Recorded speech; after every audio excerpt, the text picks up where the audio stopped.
రగిలే రాళ్ళని పునాది చేసి ఎదగాలని, తరిమే వాళ్ళని హితులుగా తలచి ముందుకెళ్ళాలని,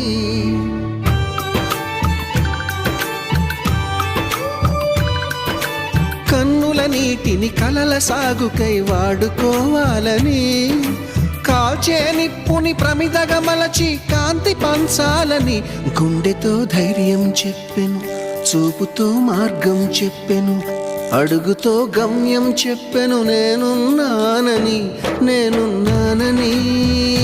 నీకేం కాదని, నిన్నటి రాతని మార్చేస్తానని.